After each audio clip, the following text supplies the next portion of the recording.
This podcast brought to you by Hope 1032. The Hope Book Club with Katrina Rowe and Natasha Moore, because life's just better with a book. Thanks for pressing play on the Hope Book Club with Katrina Rowe and Natasha Moore from the Centre for Public Christianity.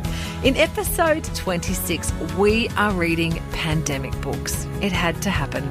Hamlet by Maggie O'Farrell is the story of Shakespeare's 11-year-old son who died during a plague. But the story takes the focus off the famous bard and puts the spotlight firmly on his wife, Agnes. Station 11 by Emily St John Mandel tells the story of a nomadic group of actors who have survived a devastating flu pandemic that wiped out civilization as we know it. We're going to talk about Natasha's brand new book, The Pleasures of Pessimism, on why we love to expect the worst. And I've just listened to an Audible original set in the current pandemic. Caroline Overington's The Cuckoo's Cry is a domestic thriller set in this current crisis. So that is all on the way in our pandemic-themed episode of the Hope Book Club. Let's start things off exploring a story set during a plague. It's called Hamlet by Maggie O'Farrell. This book tells the little-known story of Shakespeare's 11-year-old son, Hamlet, who died during a plague. But it's not really a story about Shakespeare. In fact, the bard is never named in the story. Instead, it focuses more on his wife, Agnes, an unconventional and spirited herbalist with almost mythical qualities. Natasha Moore is here from the Centre for Public Christianity. G'day, Natasha. Hey, Katrina. How you doing? Can you believe we're still Zooming? Didn't you think that we'd be finished Zooming by now? I miss you. Well, look, I am fascinated by the idea of this story, and I find it really interesting that Shakespeare isn't really featured. Instead, his wife Agnes is more of the main character. Can you tell us a bit about her? Yeah, I think she's really the selling point of the novel, to be honest. I liked her a lot. She's this kind of slightly odd, unconventional, wild woman. She loves the forest. She loves nature. She's a bit out of place in her local community. So we know very little about Shakespeare, about his life. We have just kind of these residues in the record. And all we really know about Agnes, I think, is that she was 26 and he was 18 when they got married. And apparently a lot of the scholarship has been very like, oh, it's this kind of older woman who snares him when he's just a callow boy. Whereas actually, this tells a very different story to that. She's this actually quite incredible woman, and they have this complicated but quite beautiful love story. And she's forceful and fascinating. And she does have I want to sort of say she's a witch. That's not how it's couched, but she knows things. She sees things about the future, about the people around her. As you said, she's a herbalist. She can kind of heal people, but not in a magical way. And she has this very rich inner life. She's very likable.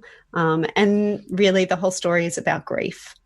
And her grief as a mother in particular, from they lose their 11-year-old son. Look, that sounds really interesting to me, because in other portrayals I've heard of her, I think probably just when touring places in the UK, was that, she was kind of dragging him down and, that that she was somehow the dead weight in the relationship. So I would really love to read, a different story about her. The title Hamlet is also intriguing, obviously very similar to the name of the play Hamlet. Does it draw any connection between the two? Yeah, so I think this is the germ or the kernel of the story for O'Farrell, that apparently Hamnet and Hamlet are kind of the same name. They're used interchangeably at the time. So, I didn't know this, but a lot of people know this, that we know Shakespeare had a son called Hamnet who died. Mm-hmm. A few years later, he wrote Hamlet, the play. Coincidence? I mean, maybe, but if you lose a child, to use their name even in a different form, what does that mean? And I don't think it's immediately apparent if you think about Hamlet, the play. You wouldn't think that it's kind of a meditation on losing a child or anything. But the novel works quite hard to, just kind of right at the end, really. It just gestures in some directions on the staging of Hamlet for the first time. And how that may have been Shakespeare kind of transmuting somehow his grief and his loss about his son into this, enduring work of art.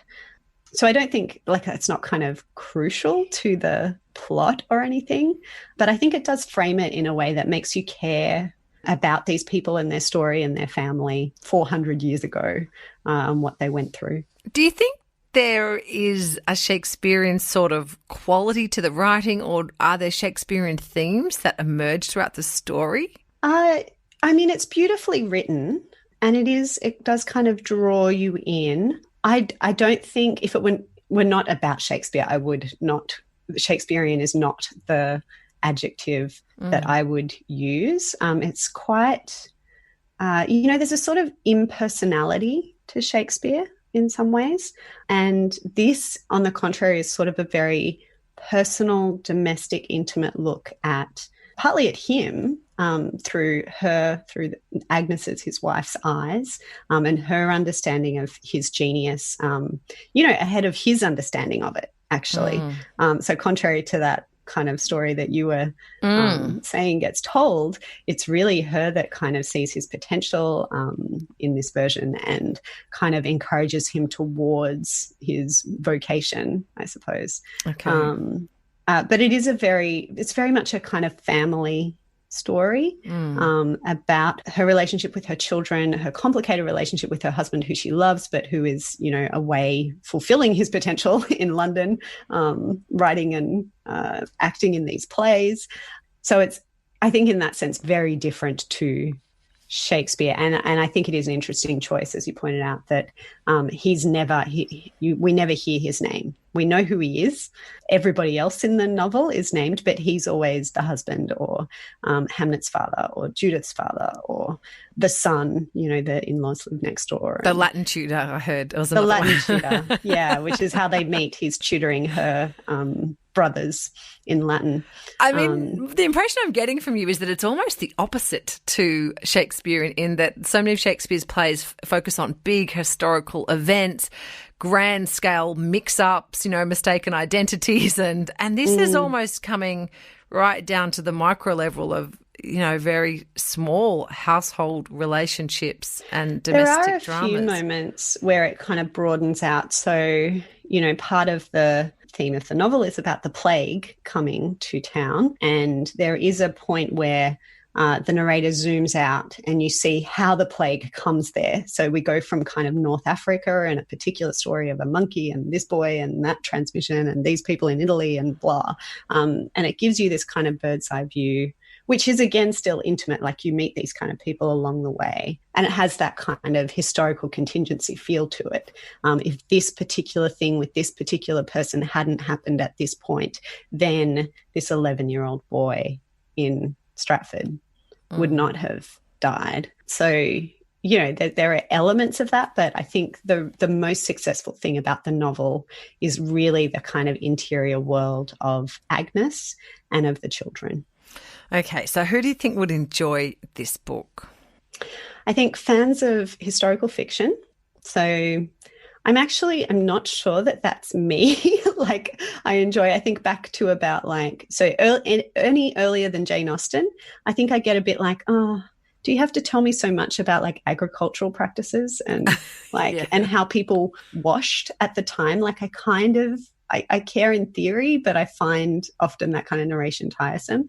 But I was really drawn in by the characters and the beauty of Agnes and her relationship to nature. So I think people who would enjoy that kind of feminist take on Shakespeare, people who enjoy historical fiction, and I guess just people who enjoy a well-written, it's a dive into grief, so you have to kind of steel yourself for that. I definitely cried quite a bit. Okay. And look, if you love Shakespeare, that's just the cherry on the top, isn't it, really, as well? Yeah. I think if you're a Shakespeare fan, this is probably, you need to add it to your list. Mm-hmm.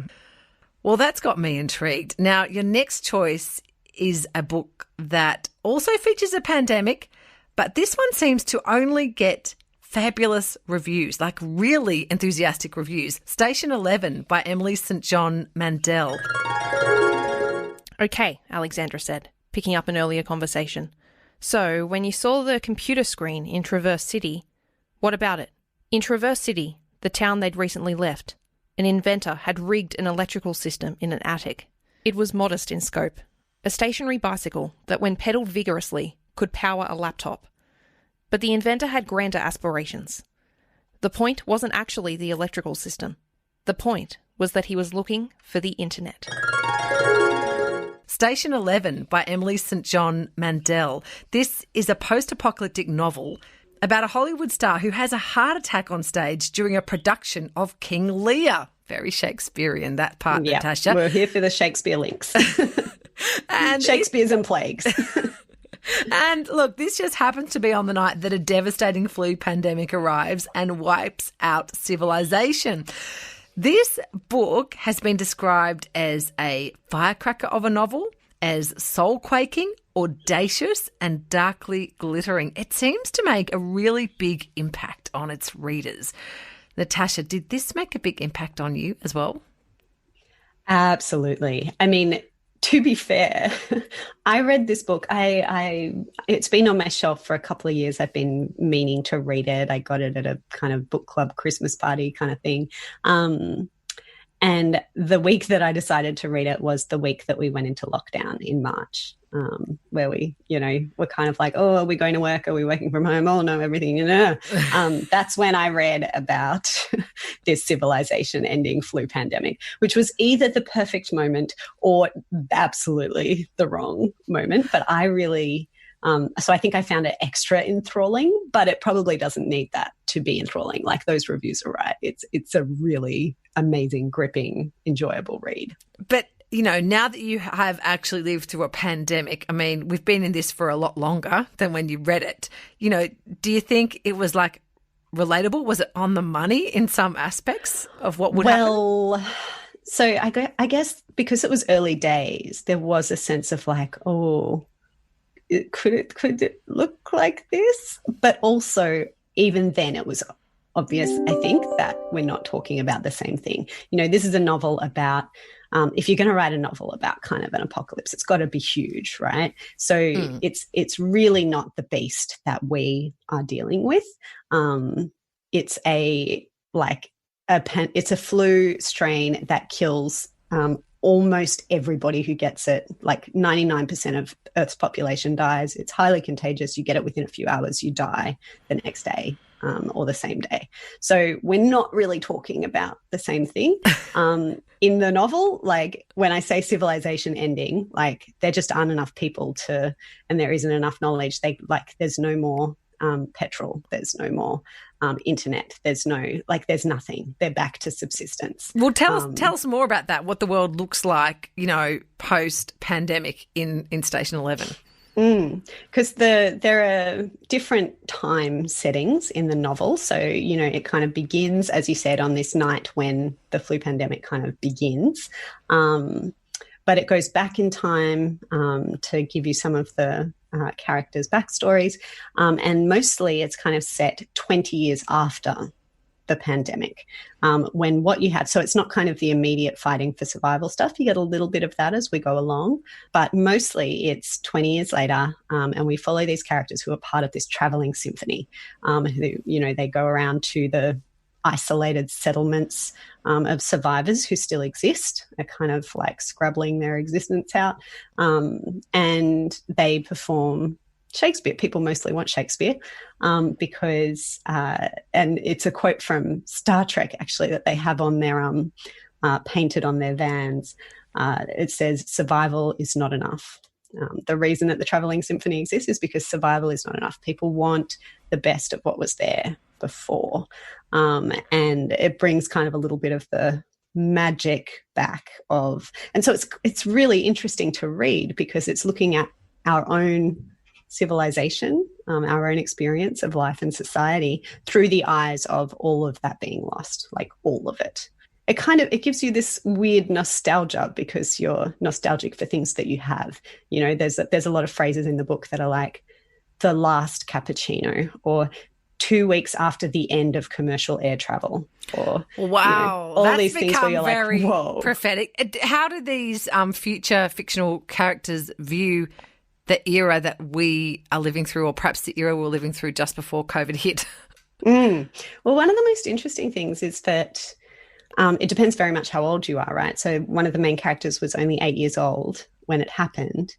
So, you know, she was there, like she experienced these things, but she kind of, like, it just gets a bit eclipsed. So she kind of goes, I feel like when you used to open a fridge, a light came on. Is that true? Did that really happen? Like, am I imagining that? And, you know, there's no way of kind of, like, you know, she can ask older members, but it's a very different experience if you were 20 or you were 40 when this happened to if you were a kid, where essentially those memories, she can't remember her mother's face, like, this is her existence now. So I think they do look back on it in a kind of magical way. There's a character in the novel who is, you know, part of a community that they just ended up at this airport in the middle of nowhere. And so they stayed there because there's nowhere to go.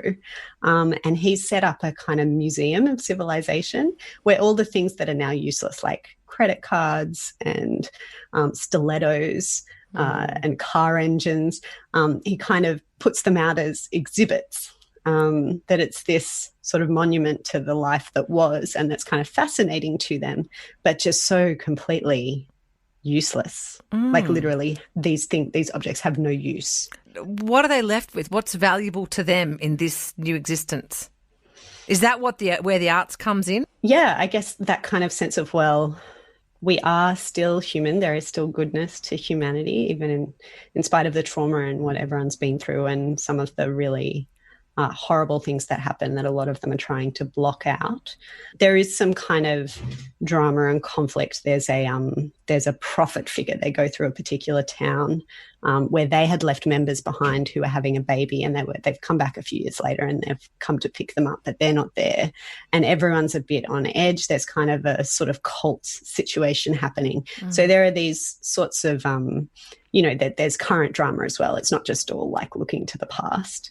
But yeah, there's a lot of sense of, okay, well, what makes this life worth living? And actually, cappuccinos is not what makes life worth living.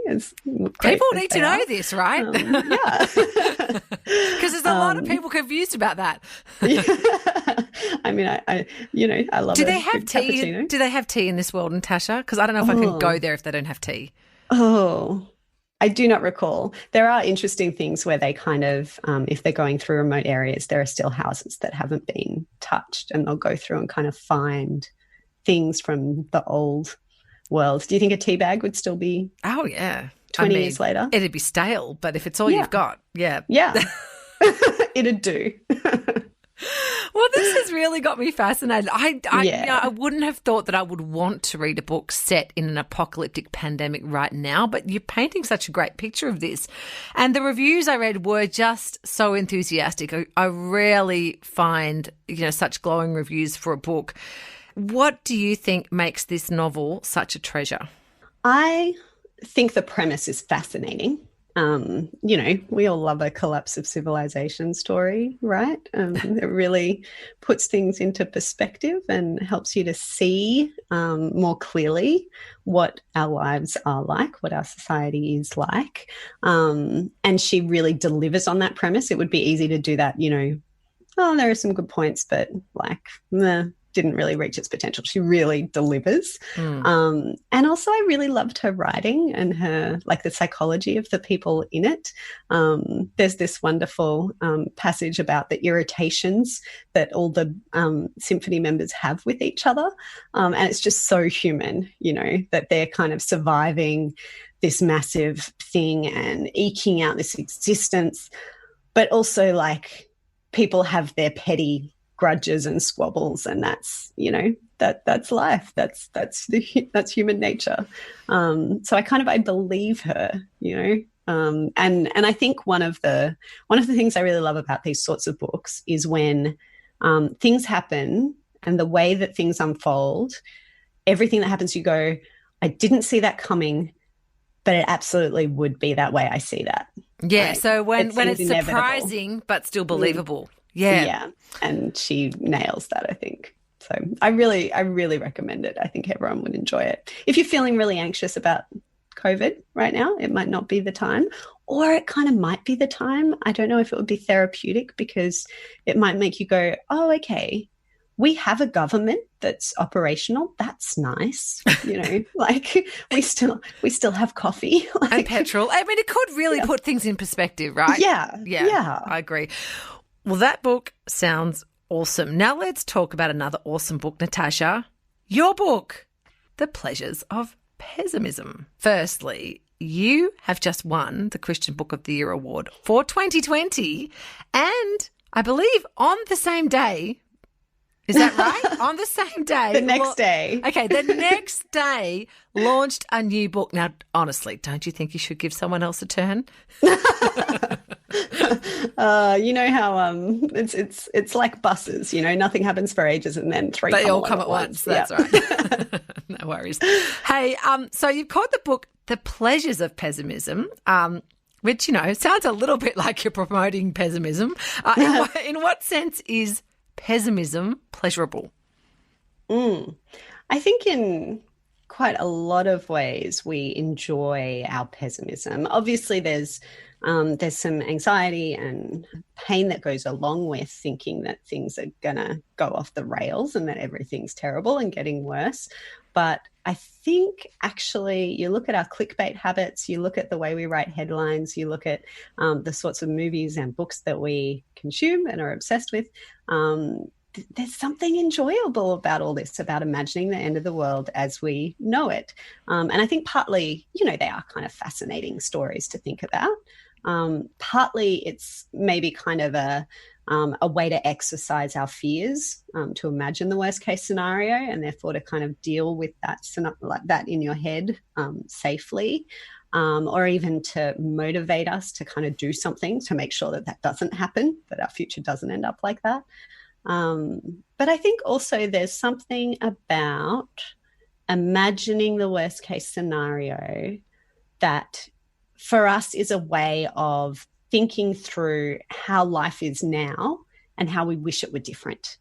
You know, so a lot of these kind of post-apocalyptic scenarios, everything's terrible, but also you have a lot of realizations about what life is really about, what we're really like when you strip away all the kind of trappings of civilization. And there's something appealing about that to us. We want to understand those things. And they're almost a way for us to work through, well, what are we missing in the way we do life together now? How could we fix it? I think you see that in, you know, COVID quite a bit. It's exposed fault lines in our society in ways that we're like, oh yeah, I don't know if we want to organize things that way. Maybe we can do better and use this crisis as like a catalyst for that. So when you were sort of starting to think about this idea, like when did you hit on this sort of sense that, I think there's something happening here that's sort of permeating popular culture? What sort of brought this onto your radar? I think the very first trigger for me was one of my favorite writers is Marilynne Robinson, who wrote Gilead and a few other novels, and she's written some wonderful essays, and she had this one paragraph where she wrote that cultural pessimism is always fashionable, and that there are always good grounds for it, which is the fact that we're human. So, you know, you can always be pessimistic about culture because humans, right? But she also kind of talks about how it's a threat, that it undermines our ability to hope and our ability to kind of make things better in society. And that actually there are always as good grounds for optimism as for pessimism. And actually it's the same grounds because we're human. We have, you know, the same capacities as we've always had to actually regroup and for altruism and to, you know, work towards justice and goodness and so on. So that was kind of a trigger for me that I was like, oh, we are a pessimistic culture, aren't we? Like we used to project utopias. We used to imagine ways that, hey, the future's going to be bright and amazing. And we don't do that very much anymore. We're more with the post-apocalyptic and, you know, partly for obvious reasons, right, with climate change and now this pandemic. But we've been pessimistic for a lot longer than that. Yeah. And I mean, it's almost a pessimistic question to ask in a way, but is all this pessimism, you know, do you think it's causing problems for Western society? Is it having some negative effects?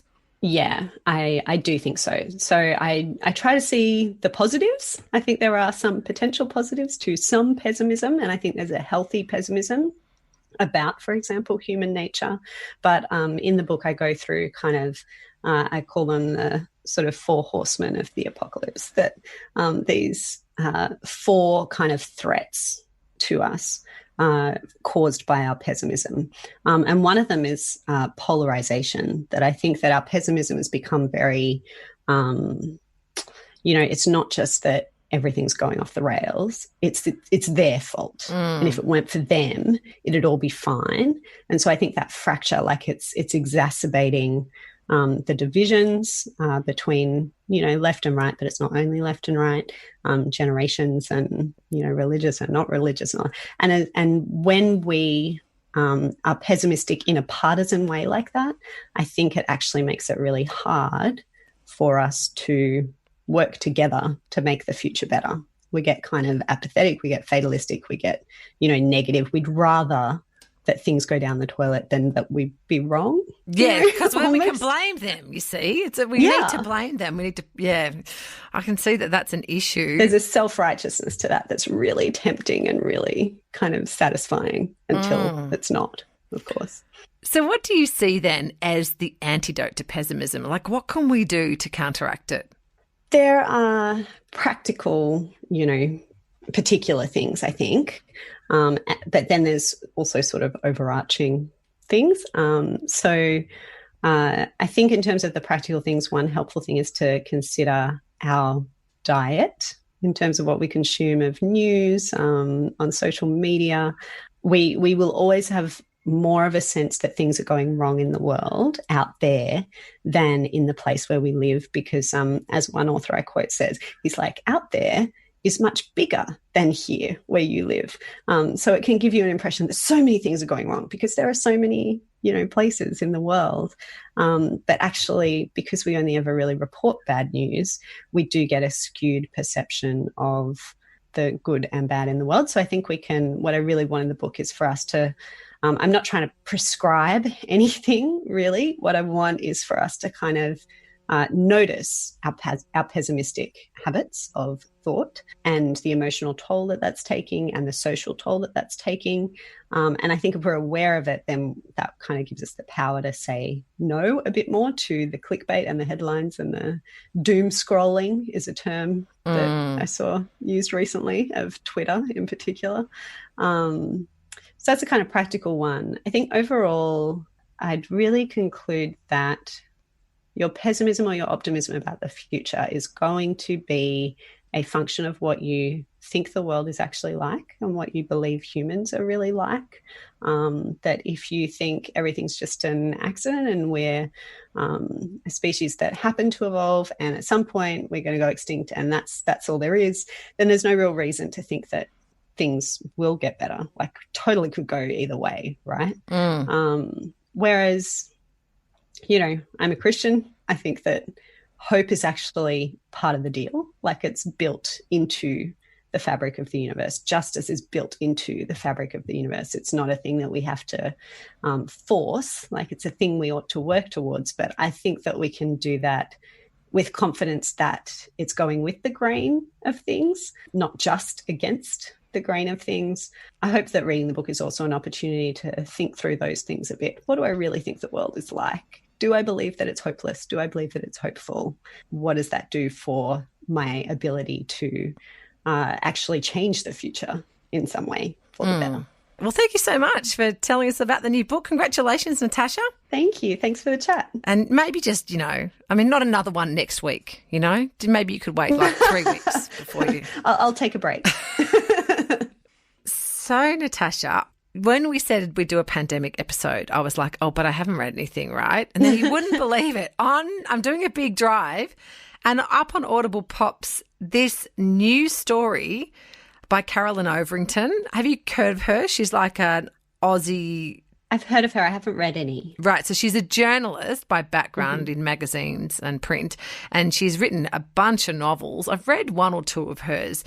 And this one called The Cuckoo's Cry is a domestic thriller It's set in Sydney at the start of the current pandemic, right at the start of lockdown.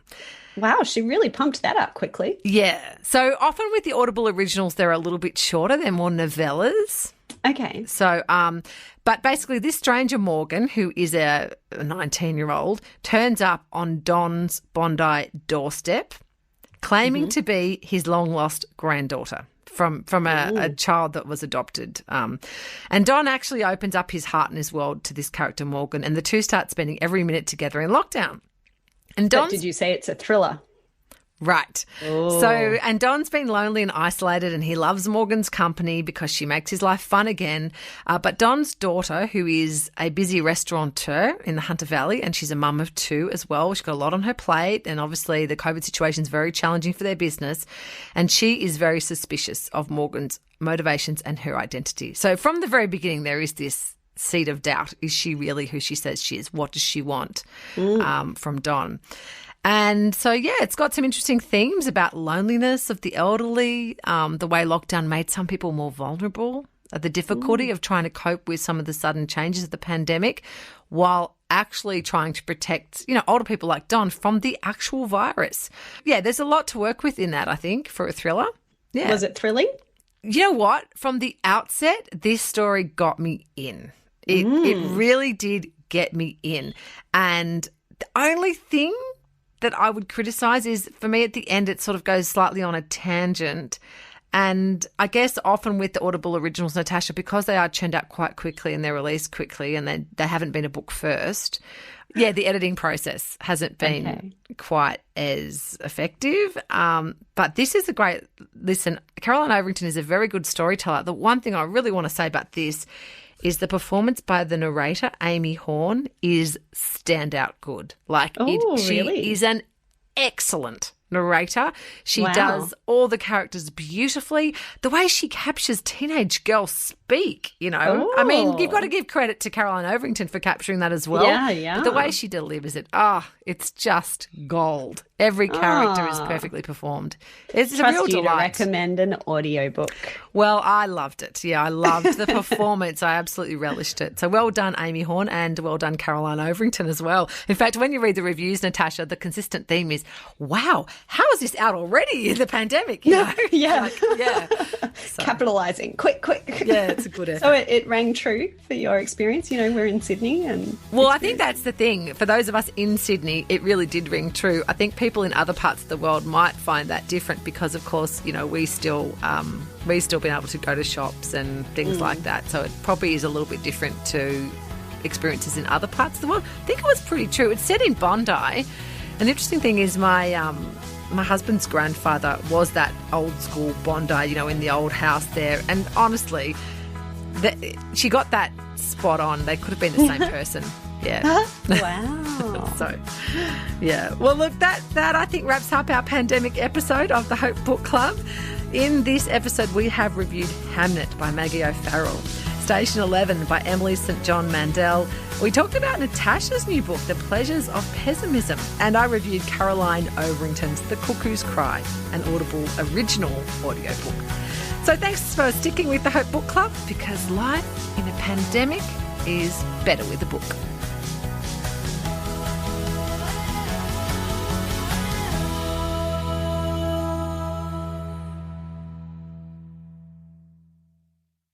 Thanks for listening. Start your day with life words. Subscribe to Hope 1032's free daily email devotional at hope1032.com.au.